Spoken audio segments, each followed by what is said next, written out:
The smell of burnt coffee and regret hung in the air, a permanent perfume for the late-night shift. I swiped a damp cloth over the laminate countertop. The motion so practiced my muscles could do it in their sleep. It was 2 in the morning in the hazy glow of Los Angeles Koreatown, and the diner was a collection of ghosts, a trucker nursing a cup of black coffee, a couple of students cramming for finals over a plate of cold fries. I was Chloe, and this was my kingdom of cracked vinyl and sticky syrup dispensers. A group of regulars, loud and reeking of cheap beer, were getting rowdy in the corner booth. One of them, a guy named Rick who thought his $5 tip made him a king, bellowed for another round. I ignored him for a calculated 10 seconds, just long enough to assert that I was in charge of the coffee pot, not him. Competence was my armor. It was all I had. Then the bell over the door chimed, a tinny, cheerful sound that was entirely wrong for the men who stepped inside. The first thing I noticed was the suit. Not just a suit, but a statement. It was charcoal wool, tailored so precisely it seemed to have been stitched directly onto the man's body. It moved with him, a second skin of quiet authority. He was flanked by 2 other men, both built like brick walls and less expensive, but still immaculate, black suits. They scanned the room with dead eyes, their purpose clear, to be invisible and lethal. But the man in the center, he was impossible to ignore. He moved like the room owed him space, and the air seemed to thin around him. His hair was black, cut sharp and clean. He didn't look at me, not at first. His gaze swept the diner once, a predator assessing its territory, before he slid into the booth farthest from the door. A position of power. A clear line of sight. I grabbed a menu, my footsteps sounding too loud on the checkered linoleum. "What can I get for you?" I asked, my voice flat, professional. He didn't look up from the tabletop, where his hands rested. They were elegant, long-fingered, with clean, clipped nails. A single, heavy silver ring sat on his right pinky, carved with a symbol I didn't recognize. "Coffee," he said. His voice was a low rumble, devoid of any accent I could place. It was just absolute, black. I turned to get it, the hairs on my arms standing on end. This was different. This wasn't a businessman or a tourist. This was a different category of person altogether.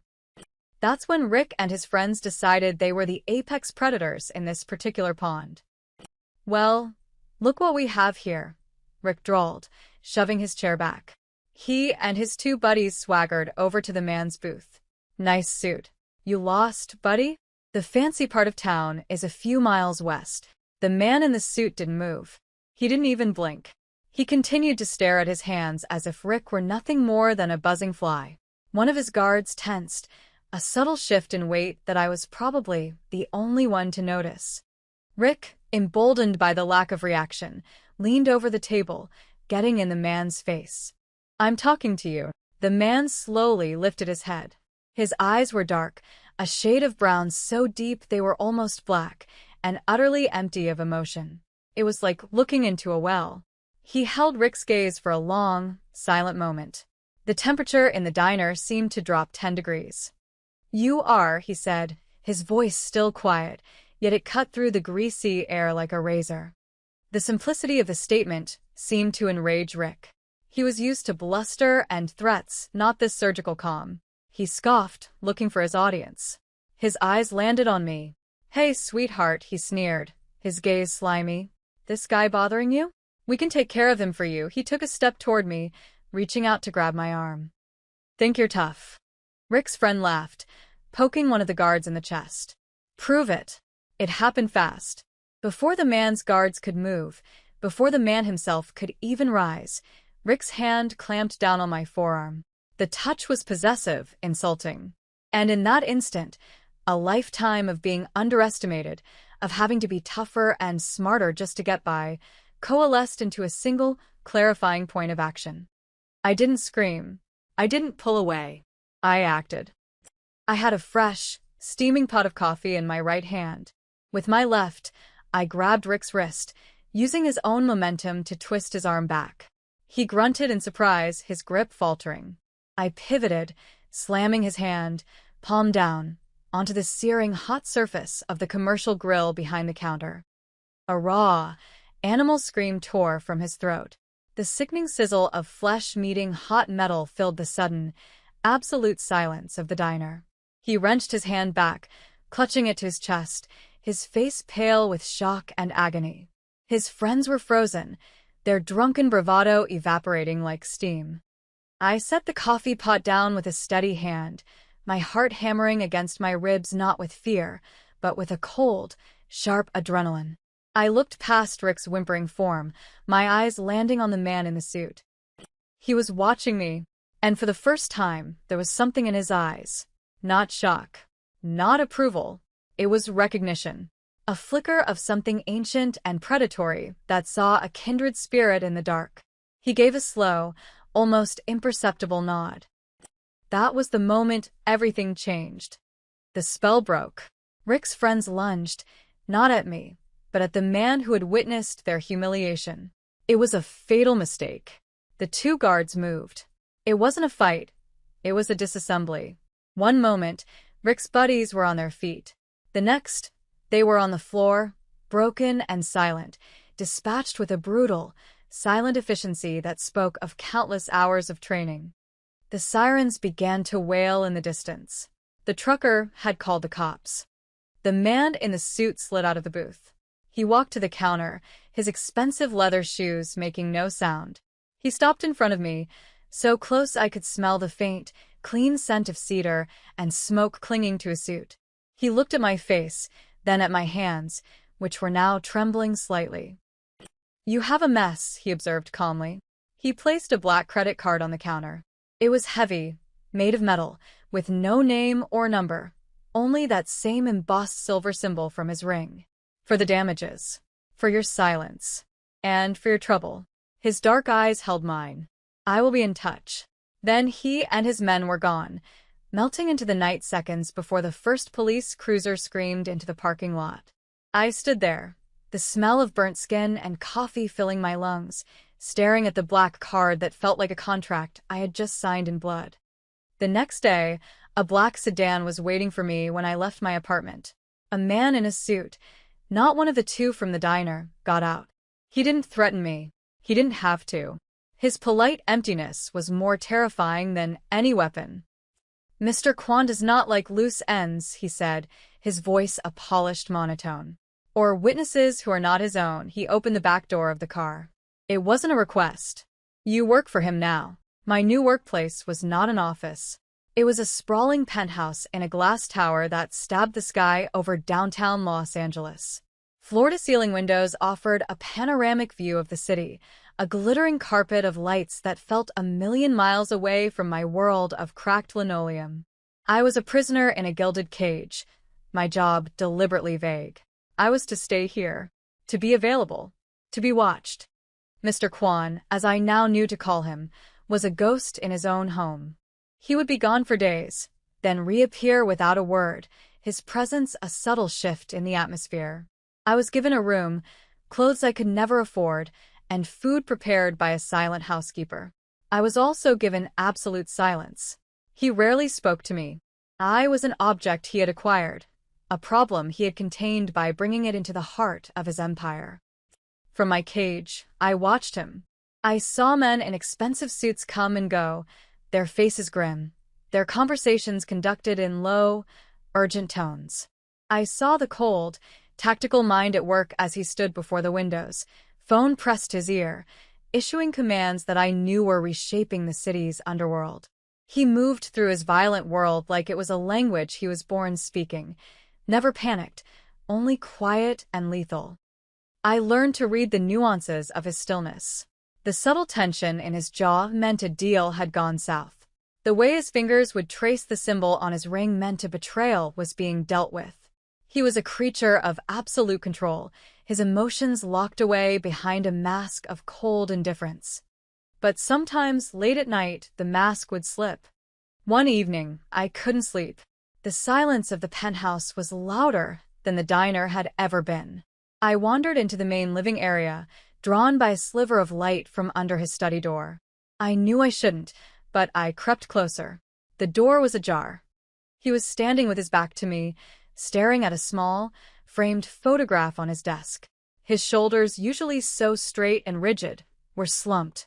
For a single, unguarded moment, he looked broken. The air around him was thick with a grief, so profound it felt like a physical weight. He didn't see me. I retreated back to my room, my heart pounding, having seen something I was never meant to see. A few days later, one of his lieutenants, a younger man named Gene who sometimes showed me a sliver of kindness, found me on the balcony. "He's not always like this," Gene said, startling me. He gestured vaguely toward the study. "The man you see now, he was different before." I stayed silent, knowing that asking questions in this world was a mistake. Years ago, his fiancée, Jimin, was killed. Gene continued, his voice low. "A car bomb. It was meant for him. A message from a rival family, sent with help from the inside. His own cousin sold him out. He looked out at the city lights. He built this empire on her memory, on the promise that he would never be weak enough to lose someone he was meant to protect again. That is the debt he carries. His wound. The one vulnerability he kept hidden from the world. It wasn't just loss, it was failure. A failure of his protection, a betrayal by his own blood. Suddenly, the coldness, the control, it all made a terrible kind of sense. He hadn't just lost a woman he loved, he had lost the man he was with her. The knowledge changed how I saw him. I no longer saw just the monster. I saw the man the monster was built to protect. The war with the rival faction, the Parks, escalated. It moved from the shadows into the open. One afternoon, Kwon was taking me somewhere. He never explained where we were going when it happened. We were in the back of one of his armored sedans, gliding through the city streets. I was watching the blur of palm trees when a dump truck, appearing from nowhere, slammed into our side with the force of a freight train. The world became a chaotic symphony of screaming metal and shattering glass. The car spun, the force throwing me across the seat. Before I could even process what was happening, Kwon's body was covering mine. He shielded me with his own weight, his arm clamped over my head, pressing me down as the car finally skidded to a halt. The sharp crack of gunfire erupted outside.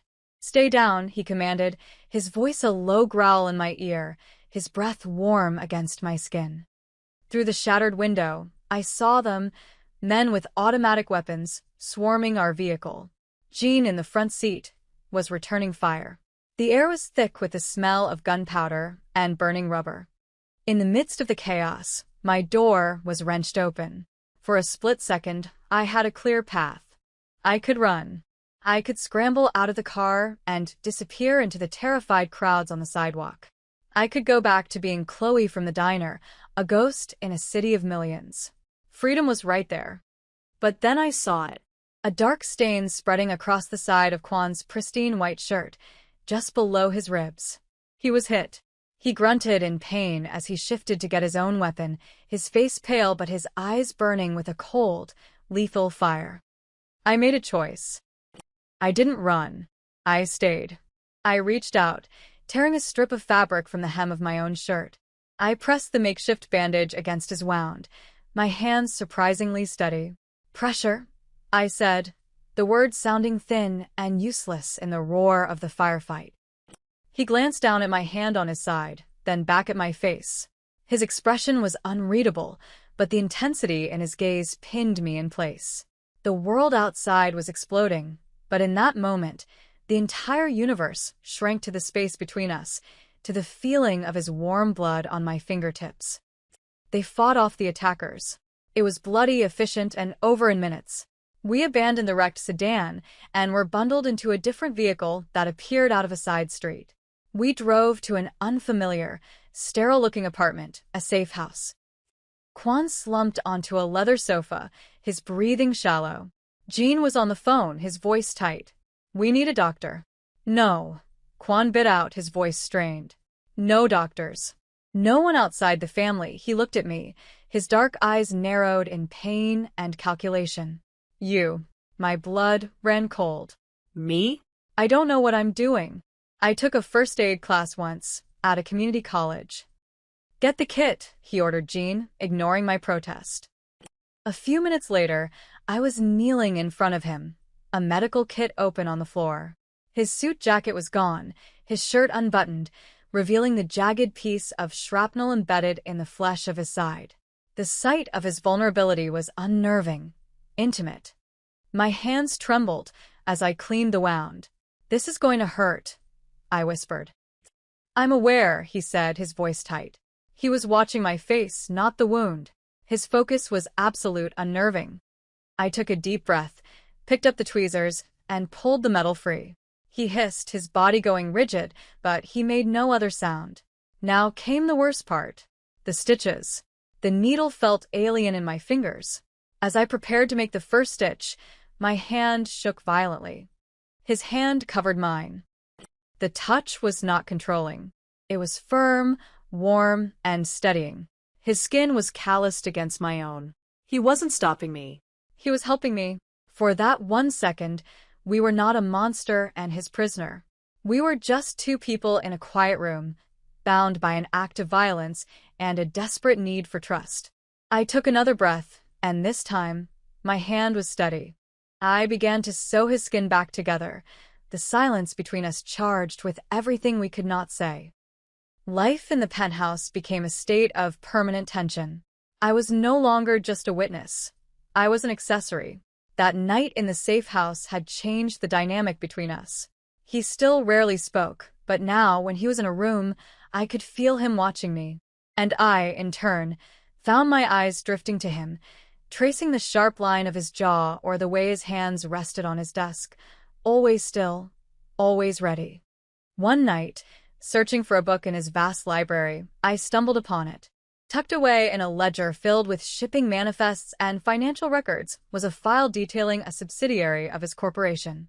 It was a predatory lending company, targeting low-income neighborhoods with impossible terms. Neighborhoods like the one I grew up in. They were bleeding people dry, ruining lives for profit. The diner, the sticky countertops, my entire old life. He owned the company that was strangling it. The knowledge was a punch to the gut. It was one thing to know he was a killer, a crime boss. It was another to see, in black and white, the casual, systemic cruelty that funded his empire. This was the thing that should have made me run. This was the poison I couldn't ignore. Every part of me screamed to hate him, to find a way out, to escape the man who built his throne on the backs of people like me. But then, the war with the Parks reached its crescendo. An explosion rocked the top floor of a hotel where Quan was having a meeting. I saw it on the news from the penthouse, a plume of black smoke against the twilight sky. For 12 terrifying minutes, there was silence. No word from Jean, no updates. Just the cold, sick certainty that he was gone. The relief that washed over me when Jean finally called to say Quan was alive, bruised, furious, but alive, was so potent it made me nauseous. And in that moment, I had to face a terrible truth. My feelings for him were no longer simple. They were tangled up with fear, fascination, and something else, something I refused to name. The attack meant the Parks had an informant. Quan needed to know who it was, and what their next move was. Jean discovered the Parks were using a private, encrypted server to communicate. The only way in was through a low-level IT tech, a man named Leo. And I knew him. Leo used to come into the diner all the time, a sad, lonely man with a gambling problem and a desperate crush on me. He'd always overtip and try to make awkward conversation. I knew his weaknesses. Quan didn't ask me. He didn't have to. Jean laid the file on the table in front of me. Leo works security at the server farm, he said quietly. He'll be at his usual bar tonight. He trusts you. I looked from the file to Quan, who was standing by the window, watching the city. He didn't turn around. This was my choice. I could refuse. But I knew what was at stake. If the Parks won, his entire organization would crumble, and I would be just another piece of collateral damage. Staying with him was survival. But this was different. This was participation. That night, I found Leo at the bar. I let him buy me a drink. I smiled. I listened to his problems. I let him believe he had a chance. And when the moment was right, I told him a story about being in trouble, about needing to access a file for a friend. I used his loneliness against him, turning it like a key in a lock. He gave me his login credentials and a key card, believing he was helping me, believing he was my hero. Walking out of that bar, I felt filthy. I had crossed a line I could not uncross. I had used a person's kindness as a weapon. Back at the penthouse, I handed the key card and the password to Jean without a word. I went to stand on the balcony, needing the cold night air to breathe. A few minutes later, Quan stepped out beside me. The silence stretched, thick and heavy. "You see the world as it is," he said, his voice low. "Not as you wish it was. That is a rare thing." It wasn't a compliment. It was a statement of fact. He was acknowledging the darkness in me that mirrored his own. I told myself that staying here was about survival. I said, my voice barely a whisper. I think I've been lying to myself. It was the most honest thing I had ever said to him. It was a confession, not of love, but of complicity. He turned to face me, and in the faint light from the city below, I saw the hard lines of his face soften almost imperceptibly. He reached out, his fingers brushing a strand of hair from my cheek. The touch was light as a ghost, yet it burned a trail on my skin. The information I'd stolen from Leo proved invaluable. It revealed the traitor in Quan's organization and laid out the park's entire strategy. But it also revealed something else. They knew about me. They didn't know who I was exactly, but their informant had told them there was a woman. Someone who was always with Quan. They saw me as his weakness, a vulnerability to be exploited. The next day, Jean insisted I get some fresh air. A supervised walk in the private garden on the building's rooftop. It was the first time I'd been outside in weeks. The sun on my skin felt glorious. But the feeling didn't last. Two men, dressed as gardeners, moved toward me. Their eyes were wrong. Their hands were reaching. Before my two guards could react, they were on me. One clamped a hand over my mouth. I was being dragged toward the service stairs. They were taking me. They were going to use me to get to him. The final confrontation was inevitable. The attempt to kidnap me was the last move the Parks would ever make. Quan returned to the penthouse that evening, and the cold fury radiating from him was a living thing. The air crackled with it. He was going to end this. Tonight. He laid out a plan for a surgical strike on the Park's headquarters, a fortified restaurant downtown. "You will stay here," he told me. It was an order, absolute and final. "You will be safe." He thought he was protecting me. But I was done being protected. I was done being a pawn. As his men prepared, their movements crisp and silent as they checked weapons and radios, I thought about Leo. I thought about the information I had coaxed out of him. He hadn't just given me his password. In his rambling, lonely monologue, he had complained about his job, about having to make late-night maintenance runs to the Park's restaurant. He'd mentioned a service entrance in the sub-basement, used for off-the-books deliveries, an entrance that wasn't on any of the official blueprints. An unguarded way in. I found Jean as he was heading for the door. "They're expecting you to come through the front or the roof," I said, my voice low and urgent.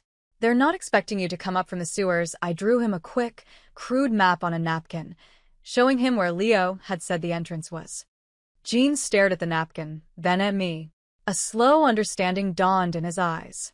He nodded once, tucked the napkin into his pocket, and left. I had not just waited to be rescued. I had given them the blade. I spent the next 2 hours pacing the length of the penthouse, the city lights below a meaningless blur.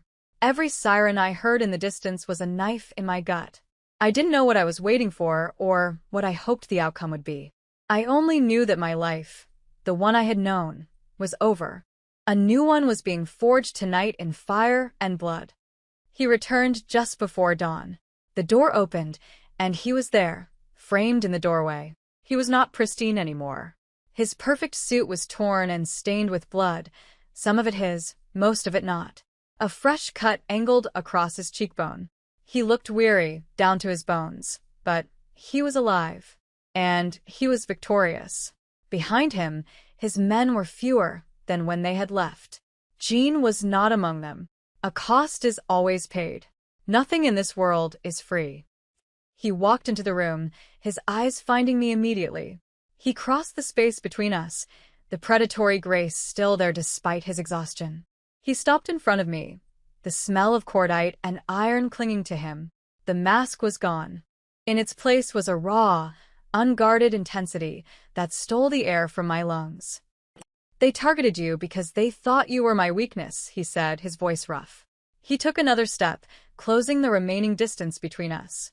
His hand came up, not to touch my hair, but to cup my jaw, his thumbs stroking my skin. "They were wrong. You are my strength."